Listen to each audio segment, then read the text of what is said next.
Meditación al Evangelio con los psicólogos y misioneros Rafael Aníbal Cortés y Mónica Dairén Ospina.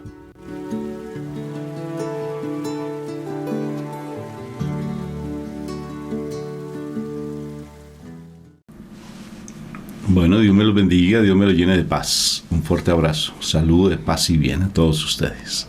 Empezamos este momento, mi amor, si te parece, invocando a la Santísima Trinidad. Por la señal de la Santa Cruz de nuestros enemigos, líbranos, Señor Dios nuestro. En el nombre del Padre, del Hijo y del Espíritu Santo. Amén.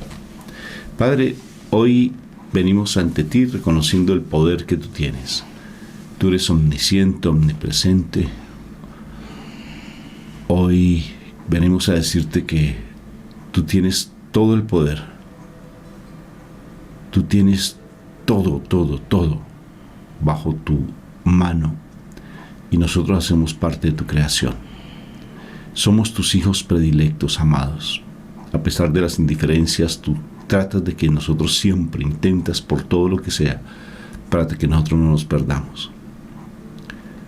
Gracias, Papito Dios, porque realmente hoy nos vas a dar esa palabra viva para nutrirnos, para alimentarnos. Eres grande, eres maravilloso, eres majestuoso, Papá Dios del cielo. Por eso venimos ante tu presencia hoy reconociendo lo que tú eres, nuestro Padre Dios, nuestro Creador, nuestro único Dios verdadero. Y decirte, ayúdanos a morir a nuestra naturaleza carnal para estar siempre sumergidos en tu naturaleza espiritual, a la cual pertenecemos, al reino de los cielos. Que hoy sea esa palabra viva, esa palabra eficaz, que podamos pasar realmente ese Jordán y poder estar en tu presencia, que mis hermanos experimenten tu presencia viva. Como siempre nos das esos regalos maravillosos. Ven, Padre Santo, ayúdanos a morir. Te necesitamos, Papá Dios del cielo. Gracias por tu palabra viva. Gracias por tu amor y misericordia para con nosotros. Amén, amén y amén. Mi amor, palabra que tenemos para hoy. Bueno, hoy vamos al Evangelio de San Mateo, capítulo 14. Vamos a estar leyendo los versículos desde el 22 al 36. Después que la gente se hubo saciado, Jesús apremió a sus discípulos a que subieran a la barca y se adelantaran a la otra orilla, mientras él despedía a la gente. Y después de despedir a la gente, subió al monte a solas para orar. Llegada la noche, estaba allí solo. Mientras tanto, la barca iba ya muy lejos de tierra, sacudida por las olas, porque el viento era contrario.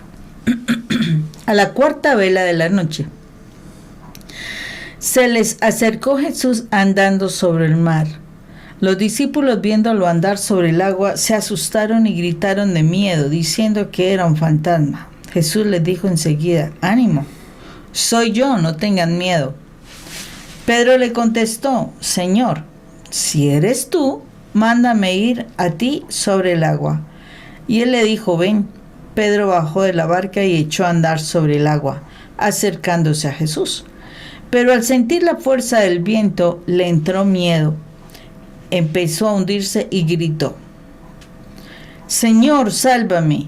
Enseguida Jesús extendió la mano, lo agarró y le dijo, hombre de poca fe, ¿por qué has dudado? En cuanto subieron a la barca, amainó el viento. Los de la barca se postraron ante él diciendo, realmente eres el Hijo de Dios. Terminada la travesía, llegaron a tierra en Genesaret.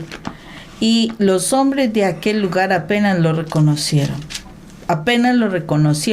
pregonaron la noticia por toda aquella comarca y le trajeron a todos los enfermos. Le pedían tocar siquiera la orla de su manto, y cuanto la tocaban, quedaban curados. Palabra de Dios.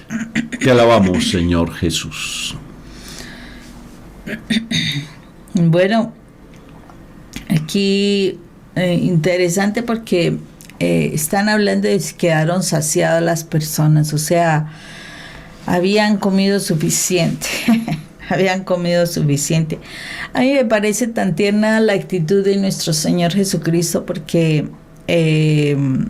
O sea, venían de unas jornadas bien interesantes, donde ellos habían visto el milagro tan maravilloso de la multiplicación de los panes y de los peces.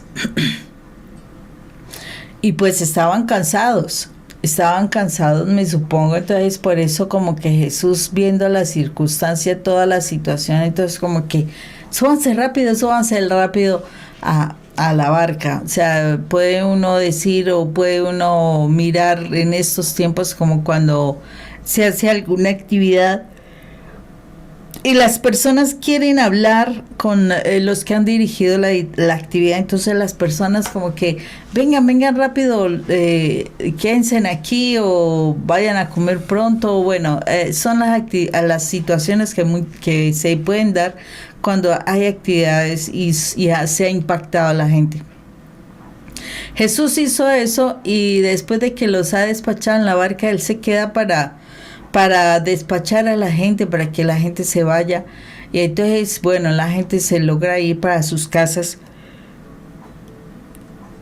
Y acordémonos que Él venía de una situación interesante, Él venía de un dolor importante. Y el dolor importante tiene que ver con la muerte de Juan el Bautista. Pero entonces, después de todo lo que Él ha hecho, después de todo lo que Él ha vivenciado, después de lo que hizo allí en este día de trabajo con la comunidad, ¿qué fue lo que hizo Él? Se fue a dormir y a roncar, solito, escondido por allá. No, Él se fue a orar. Él se fue a orar y yo me supongo que debió ser algo espectacular, porque así pasa cuando ha hecho cosas hermosas, cuando le ha servido a Dios, uno siente ese anhelo de agradecerle al Padre, porque uno siente el corazón contento, él siente el corazón feliz, agradecido por todo lo que uno pudo ver, por todo lo que se pudo hacer en el nombre de Dios, del Señor. Y fuera de eso, como que ya puede darse uno algo de tiempo para uno, y sobre todo después de lo que le sucede a nuestro Señor, que fue la pérdida de y Él era el primo, ¿no?, de Jesús, ¿no?, la pérdida de Juan el Bautista. Entonces, ¿qué fue lo que hizo? Por fin, después de tantas cosas, Él se dedicó algo de tiempo. Él se puso a orar 5 minuticos,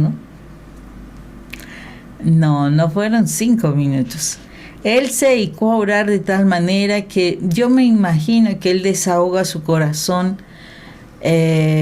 O sea, Él ora de tal forma que ya logra como que sacar tantas cosas de su vida, de su corazón. Acordémonos, sea como sea, Él era una persona, Él sentía cansancio, sentía hambre. Él debió experimentar todas las situaciones de nosotros para poder vencer la carne, ¿no? Entonces, Él hace eso de retirarse a orar. Y aquí nos cuestiona y nos confronta realmente hasta dónde las circunstancias, bueno, no le dedicamos el tiempo en ese momento porque, bueno, es importante el servicio, es importante el hacer la obra del Señor, hasta dónde el Señor a través de este ejercicio nos está diciendo hasta dónde eres capaz de morir a ti, porque eso es morir a uno. El que te olvides de tus situaciones inicialmente, me sirvas, y posteriormente ya cuando haya el tiempo te dediques tiempo a ti, hasta dónde eres capaz de dejarte a ti para después y no olvidarse, ¿no? Porque aquí pudo haber hecho Jesús, no hay problema, me voy y todo bien. No, porque el Señor no espera de nosotros que ante una situación difícil y después el servicio nosotros nos olvidemos de nosotros. Aquí yo miro algo bien interesante, y es que es como que el Señor mostrándonos a través de de esta palabra de nuestro Señor Jesús, que nosotros aprendamos a descentrarnos para que aquella cuestión que nos duele tan profundamente, de verdad no nos controle. Lo primero, que no nos controle. Segundo, que nosotros sepamos que lo primero en nuestra vida debe ser Dios, ¿sí? Que debemos servirle a Dios y servirle a su reino. Entonces, si nosotros hacemos eso, de servirle a Dios, de descentrarnos del dolor, la idea es que después de sentir la satisfacción de estar en la presencia de Dios, nosotros podamos realmente elaborar cualquier situación que nos ha causado dolor, en este caso el duelo que nuestro Señor Jesucristo experimenta, la tristeza de que una persona tan especial como Juan Bautista se falleciera. Entonces, importante este momento. Y no es orar un momentito, como por carreras, como porque tengo que hacerlo. Y eso es algo importante que nosotros tengamos que tener cuidado. Y es que la oración, o sea, yo debo tener la delicadeza y debo tener la claridad de que la oración no es para un momentico, ahí como por llenar, como por dejar, como por cumplir el requisito. No, la oración hay que darle la importancia suficiente para que yo en ese momento de oración con el Padre pueda desahogarme, pueda encontrar la paz. O sea, yo debo orar hasta que sienta que mi corazón se ha tranquilizado, hasta que siente que mi corazón ha soltado aquello que ha dolido. Por eso la oración no puede ser de 5 minutitos. Acordémonos, aquí está diciendo claramente que Él sube a orar, y cuando llega la noche, o sea, ¿cuánto tiempo habrá transcurrido? Él debió despachar a la gente cuando todavía había muy buena luz para que pudieran llegar a las partes de donde ellos venían, ¿sí? Entonces, porque acordémonos, ¿qué fue la situación, la condición para que ellos se quedaran allí? O sea, no despacharlos para sus casas por la situación del camino, que no les fuera a pasar muchas cosas, que no se fueran a desmayar. O sea, tenían que caminar lo suficiente las personas para poder llegar a sus casas. Yo creo que eso fue alrededor del mediodía, 2, 3 de la tarde, algo así. ¿Por qué? Porque no habían comido nada. Dice, no habían comido nada. Entonces, tampoco debió ser muy tarde. Y después de eso, de que el Señor despacha a la persona, se dedica a orar y dice que cuando llega la noche, o sea, pasaron horas de oración. No seamos escasos en la oración. No seamos como tacaños, porque es eso, ser tacaños, como no dedicarle el tiempo al Señor.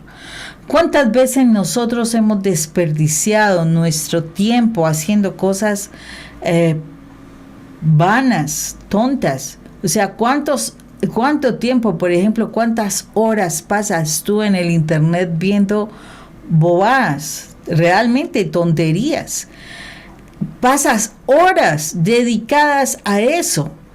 Entonces, si tú pasas tantas horas dedicadas a bobadas, a tonterías, ¿por qué no dedicarle horas al Señor? Si eres capaz de dedicarle tiempo al mundo, porque eso es como la alabanza que uno le da al mundo, cuando uno le dedica tiempo a desperdiciar su tiempo, ¿sí?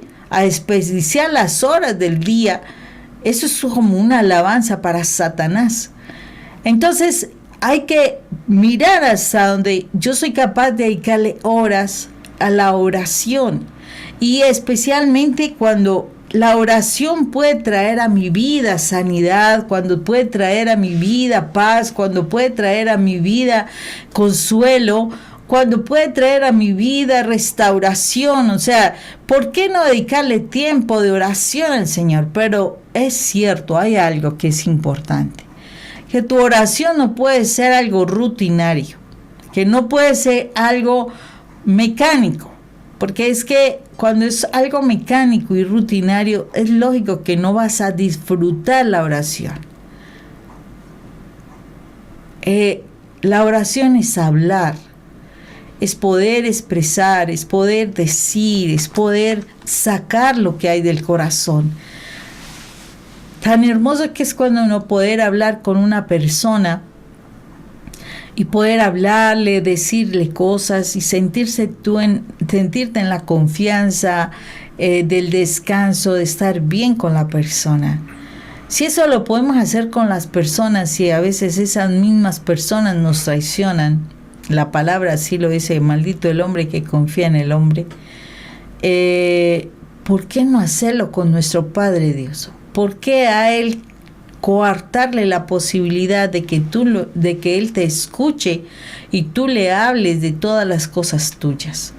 La oración tiene que ver en ese hablarle al Señor, en ese abrir su corazón, en ese decir aquellas cosas que te están doliendo, en decir aquellas cosas que tú le agradeces al Padre, en decir aquellas cosas que posiblemente tienes necesidad, o simplemente alabar las grandezas que hace el Señor. O sea, la oración debe llevar tanto tiempo que tú te sientas satisfecho. Y en este caso yo creo que el Señor habló, dijo, encargó, se desahogó frente a las cosas, le agradeció al Padre, qué sé yo.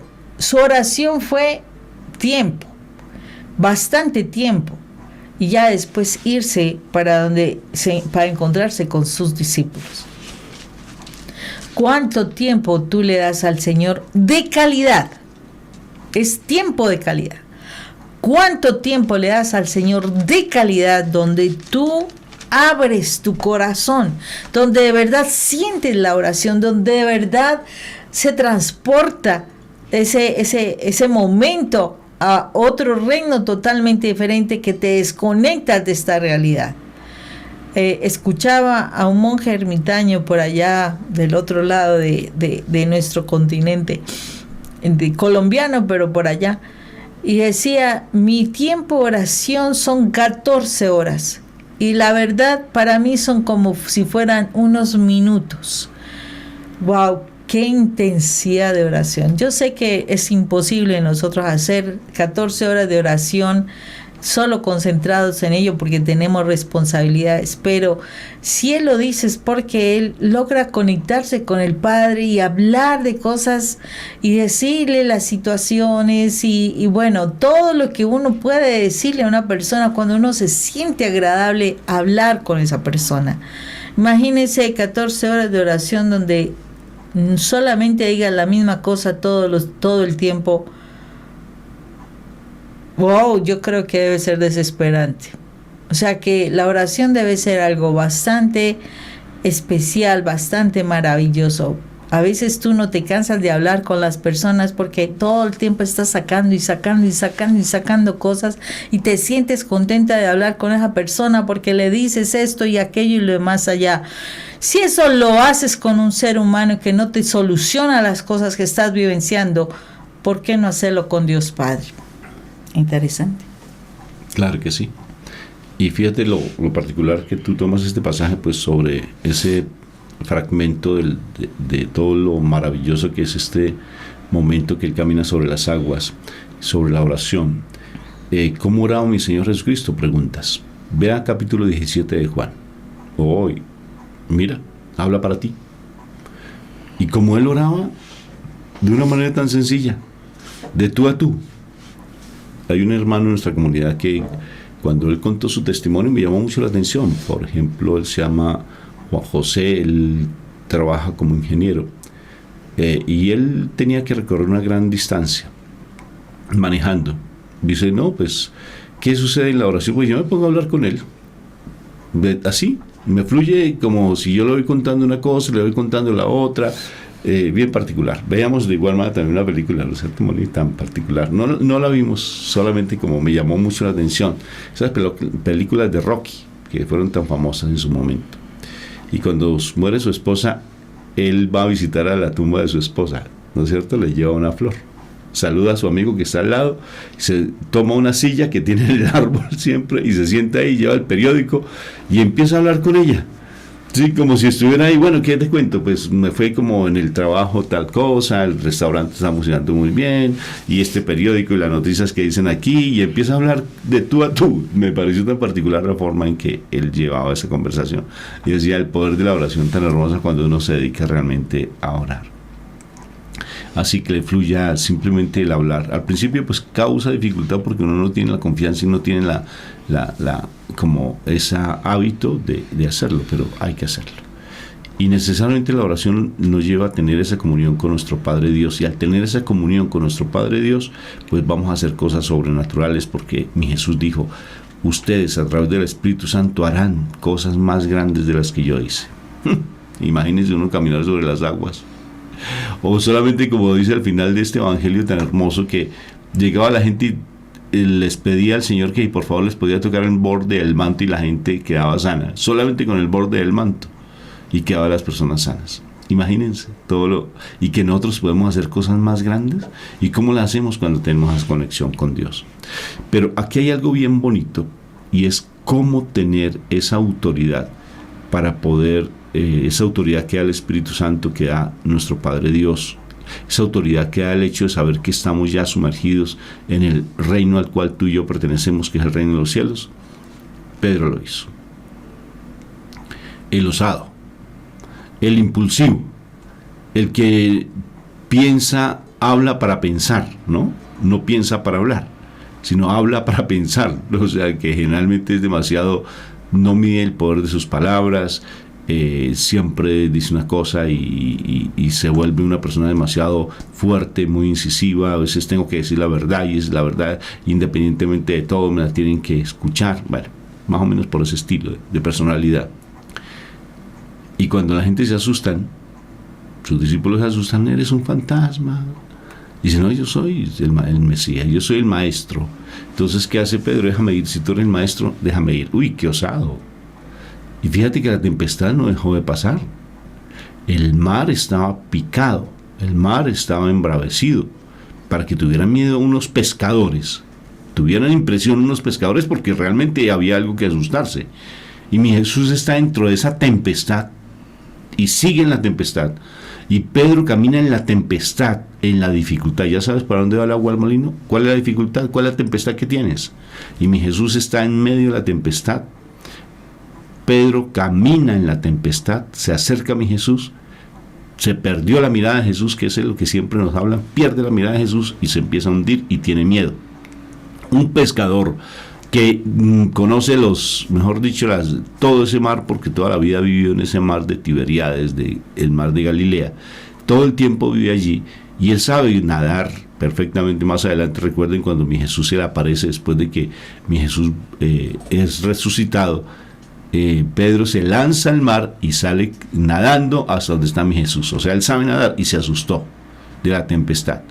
Y la tempestad se mantiene y va, mi Jesús lo toma de la mano, hombre de poca fe, ante la tempestad. ¿Te das cuenta qué tempestad tienes en este momento?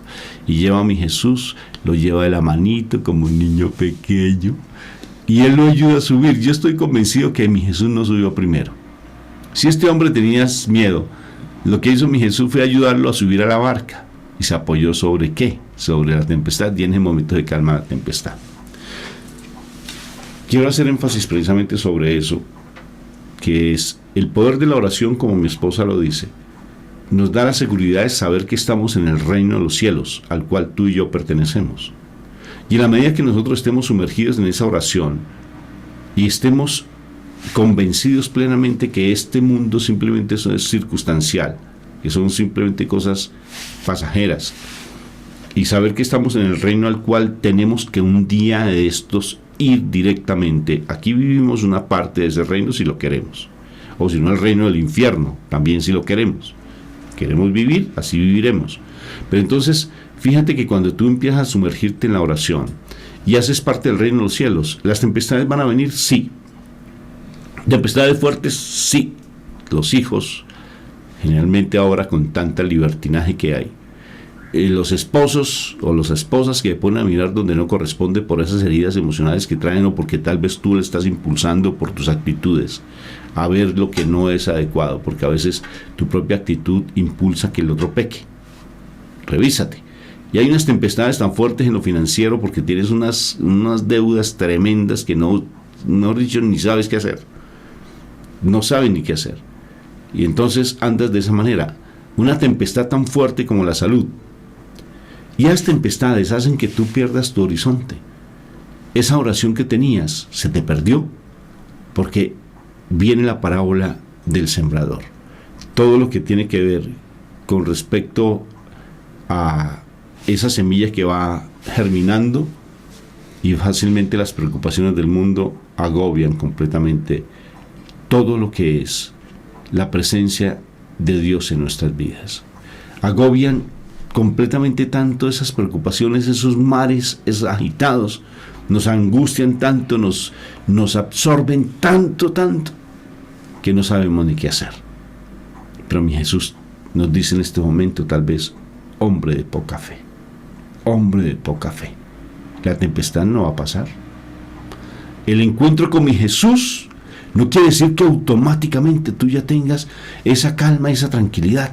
No, tal vez sigues así en la misma tormenta, pero mi Jesús es tan misericordioso, tan compasivo, mi esposa dijo tierno, ¿sí?, que es capaz de dar la mano en este momento ante la dificultad, te tiende la mano y te dice ven.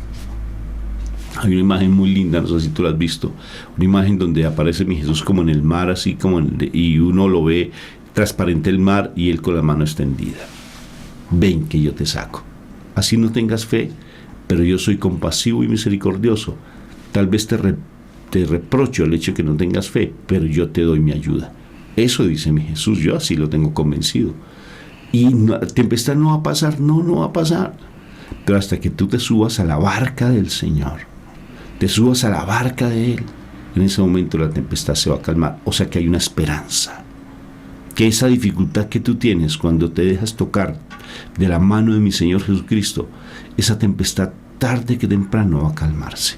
O sea que hay una esperanza que esa situación se va a calmar, no a tu antojo, no a lo que tú consideras, sino a lo que Dios nos tiene preparados.